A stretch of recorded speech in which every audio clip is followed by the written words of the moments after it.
Apple কোম্পানির founder Steve jobs, যিনি একজন ব্রিলিয়ান্ট লিডার, যাকে নিয়ে হাজার হাজার মোটিভেশনাল ভিডিওতে পুরো ইউটিউব ভরে আছে। হয়তো তুমিও ওরকম অনেক ভিডিও দেখেছো, তবে আজকের এই ভিডিওটা একটু অন্যরকম হতে চলছে।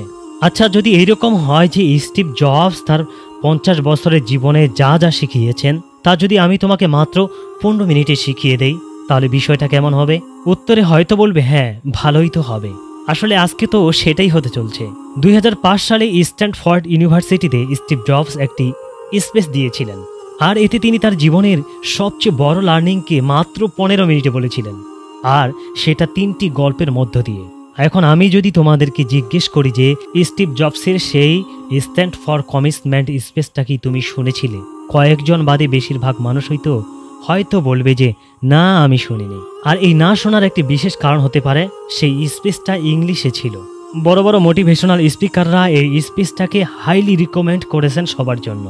জীবনে একবারে হলেও যে স্পিচটা প্রতিটি মানুষের শোনা উচিত, বাট শুধু ল্যাঙ্গুয়েজ ব্যারিয়ারের জন্য। ওয়ার্ল্ডের সবচেয়ে সেরা স্পিচটা, পৃথিবীর সেরা অনুপ্রেরণামূলক বক্তব্যটা তুমি শুনতে পারবে না, তা তো হতে পারে না। তাহলে আজ কথা বলবো সব স্টিভ জবসের। আমি শুধু ভয়েস দিয়ে বাংলায় আর অনেক সহজ ভাষায় ব্যবহার করে সেই বক্তব্যটা তোমাদের শোনাচ্ছি, যাতে তুমি বুঝতে পারো হ্যাঁ, সেই পৃথিবীর বিখ্যাত ভাষণটা আমি শুনেছিলাম। তাহলে কিছু সময়ের জন্য মনের সব চিন্তা আর বাইরের কোলাহল থেকে নিজেকে একটু মুক্ত করে নাও। আমি আজ সেইটাই শোনাবো, তুমি আজ সেটাই শুনতে চলছো, যার মাধ্যমে তোমার পুরো জীবনটা পরিবর্তন হয়ে যেতে পারে। চলো তাহলে সেই কথা শোনা যাক। পৃথিবীর অন্যতম শ্রেষ্ঠ বিশ্ববিদ্যালয় তোমাদের সমাবর্ধন অনুষ্ঠানে আসতে পেরে আমি খুব সম্মানিত বোধ করছি। সত্যি বলতে কি, আমি কখনো কোনো বিশ্ববিদ্যালয় থেকে পাশ করিনি, আর আজকেই আমি কোনো বিশ্ববিদ্যালয়ের সমাবর্ধন অনুষ্ঠান সবচেয়ে কাছ থেকে দেখছি। আজ আমি তোমাদের আমার জীবনের 3টি গল্প শোনাতে চাই। আহামরি কিছু না, শুধু 3টি গল্প। প্রথম গল্পটি হচ্ছে জীবনটাকে এক সুতোই বাঁধা নিয়ে। রিট বিশ্ববিদ্যালয়ের ভর্তির 6 মাসের মাথায় আমি পড়াশোনা ছেড়ে দিয়েছিলাম। আমি কেন পড়ালেখা ছেড়ে দিয়েছিলাম? ঘটনার শুরু আমার জন্মের আগে থেকে। আমার মা ছিলেন বিশ্ববিদ্যালয়ের একজন অবিবাহিত শিক্ষার্থী। তিনি আমাকে দত্তক দিতে চাইলেন। মা আমাকে এমন পরিবারের দত্তক দিতে চাইলেন যাদের বিশ্ববিদ্যালয়ের ডিগ্রি আছে। একজন আইনজীবী ও তার স্ত্রী আমাকে দত্তক নেওয়ার জন্য রাজি হলেন।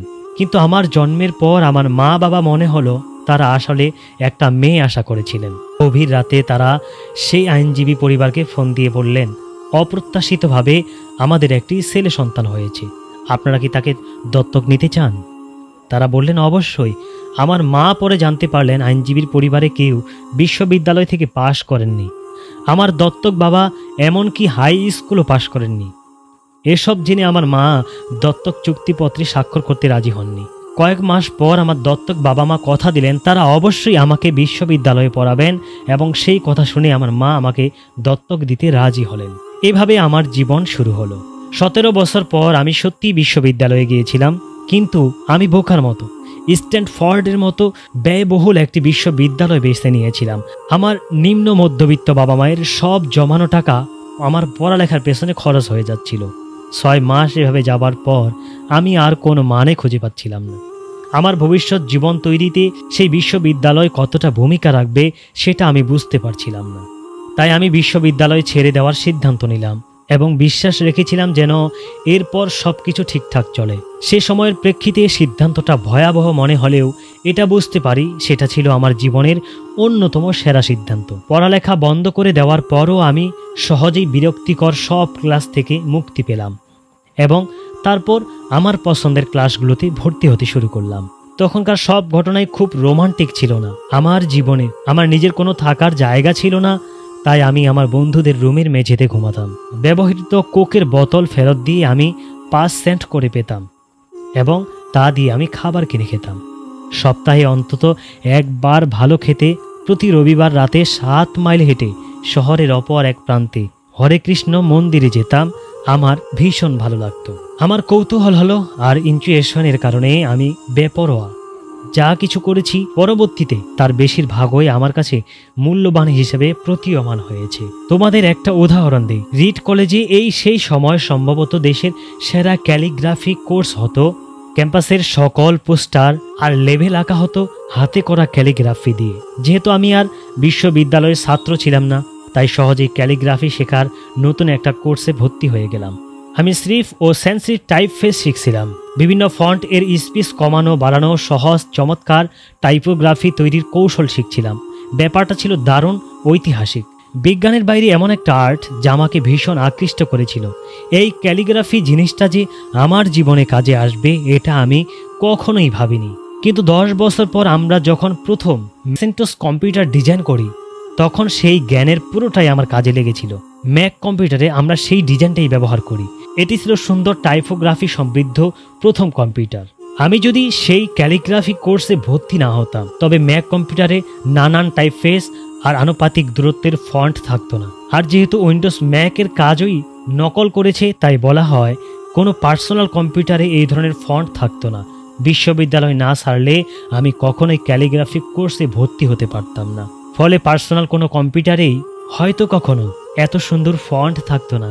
অবশ্যই বিশ্ববিদ্যালয়ে থাকাকালীন সময়ে সেসব বিচ্ছিন্ন ঘটনাগুলোর এমন যোগসূত্র তৈরি করা সম্ভব ছিল না। কিন্তু 10 বছর পরে পিছনে ফিরে তাকালে তার সব কিছুই পরিষ্কার বুঝতে পারি।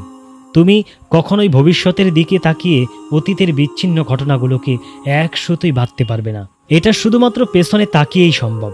তাই তোমাকে বিশ্বাস করতেই হবে যে বিচ্ছিন্ন সব ঘটনা ভবিষ্যতে একটা ভালো ফল তৈরি করবে। আমার দ্বিতীয় গল্পটি ভালোবাসা আর হারানোর গল্প। আমি ভাগ্যবান ছিলাম। জীবনের প্রথম দিকে আমি আমার ভালোবাসার কাজ খুঁজে পেয়েছিলাম। 20 বছর বয়সে আমি আর ওচ মিলে আমাদের পারিবারিক গ্রাফে অ্যাপেল কোম্পানি শুরু করেছিলাম। আমরা কঠোর পরিশ্রম করেছিলাম। 10 বছরের মাথায় গ্রাফের 2 জনের কোম্পানি থেকে অ্যাপেল 4000 কর্মীর প্রায় $2 বিলিয়ন মতো কোম্পানিতে পরিণত হয়। আমার বয়স যখন 30 তার কিছুদিন আগে আমরা আমাদের সেরা কম্পিউটার ম্যাকিন্টশ বাজারে ছাড়ি। আর ঠিক তখনই আমার চাকরিটা চলে যায়। কিভাবে একজন মানুষ তার নিজের হাতের করা তার কোম্পানি থেকে চাকরি হারাতে পারে? অ্যাপেল যখন বেড়ে উঠেছে তখন আমরা বেশ মেধাবী একজনকে নিয়োগ দিয়েছিলাম। ভাবলাম সে হয়তো আমার সাথে ভালোভাবে কোম্পানিটাকে এগিয়ে নেবে। প্রথম বছর সবকিছু ভালোভাবেই গেল, কিন্তু ধীরে ধীরে ভবিষ্যৎ পরিকল্পনা নিয়ে তার সাথে আমার চিন্তা ভাবনার অমিল দেখা দিতে লাগলো। আমাদের প্রতিষ্ঠানের পরিচালনা বিভাগও তার পক্ষ নিল। অতঃপর 30 বছর বয়সে আমি আমার কোম্পানি থেকে আউট হয়ে গেলাম। বেশ প্রকাশ্যে আউট হয়ে গেলাম। আমার তারুণ্যের সব স্বপ্ন এক নিমিষে হাতছাড়া হয়ে গেল। আমি একদম ভেঙে পড়লাম। পরের কয়েক মাস বুঝতে পারছিলাম না যে আমি কি করব।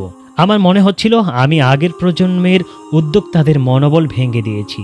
আমার হাতে যে দায়িত্ব দেওয়া হয়েছিল তা আমি পালন করতে পারিনি। আমি ডেভিড পার্কার এবং বব নয়েসের সাথে দেখা করে আন্তরিকভাবে ক্ষমা চাইলাম।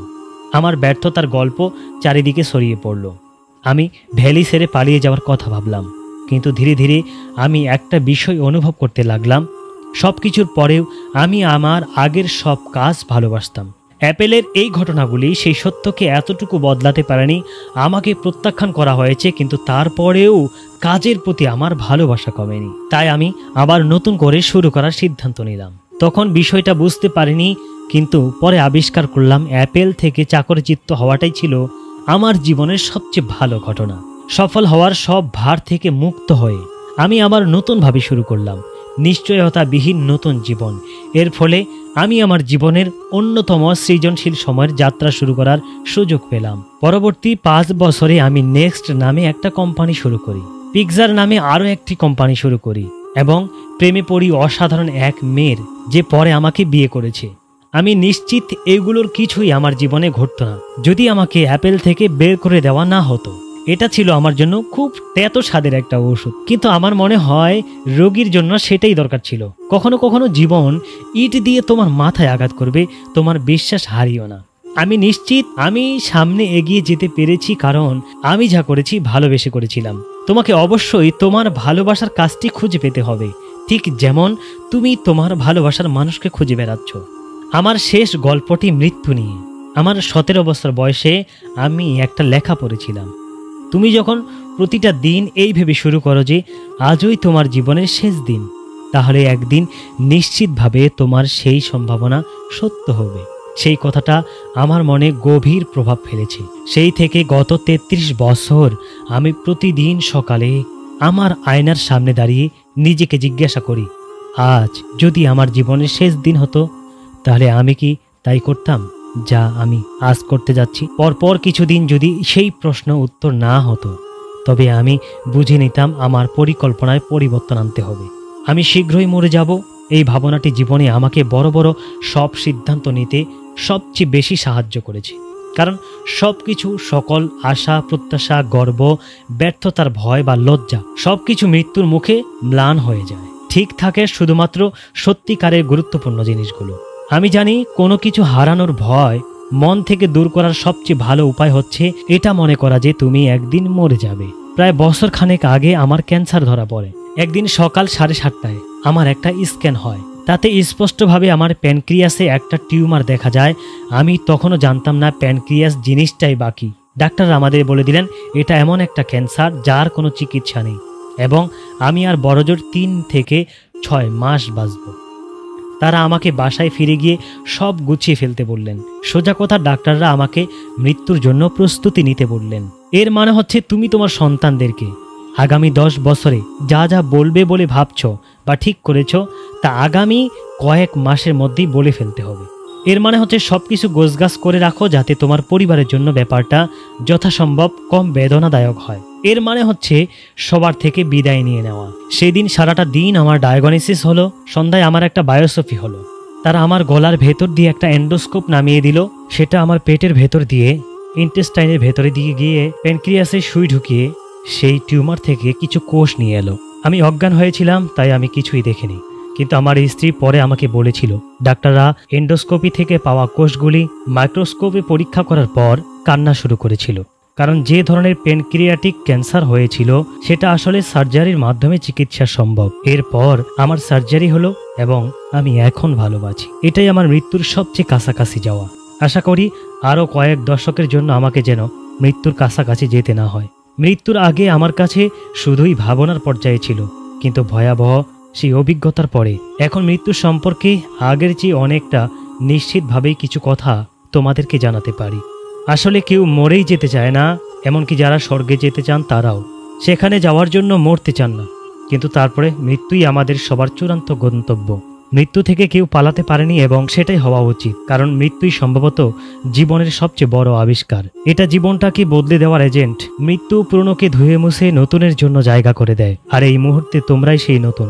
কিন্তু ধীরে ধীরে বয়স বাড়ার সাথে সাথে তোমরাও মুছে যাবে, সেদিন খুব দূরে নয়। এতটা নাটকীয়ভাবে বলার জন্য দুঃখিত, কিন্তু এটাই সবার পরম সত্য। তোমাদের সময় সীমিত, তাই অন্য কারো জন্য জীবনযাপন করে সময় নষ্ট করো না। অন্যের চিন্তাভাবনার ফলে যে বিশ্বাস জন্ম নেয়, সে বিশ্বাসের ফাঁদে পড়ে নিজের জীবনটাও চালিও না। অন্যের মতামতের কোলাহলে নিজের মনের কথাগুলোকে চাপা দিও না। সবচেয়ে বড় কথা, সাহসী হও যেন নিজের মনের কথা মতো চলতে পারো। শুধুমাত্র তোমার মনই জানে তুমি আসলে কি হতে চাও, বাকি আর সবাই মৌন। আমি যখন তরুণ ছিলাম তখন একটা পত্রিকা বের হতো যার নাম ছিল দ্য হোল আর্থ ক্যাটালগ। আমাদের প্রজন্মের কাছে পবিত্র গ্রন্থের মতো ছিল। সেটা বের করেছিলেন স্টেওয়ার্ট ব্র্যান্ড নামে একজন ভদ্রলোক, যিনি ম্যানলো পার্কের কাছেই থাকতেন। তিনি তার কাব্যময়তা দিয়ে পত্রিকাটিকে জীবন্ত করে তুলেছিলেন।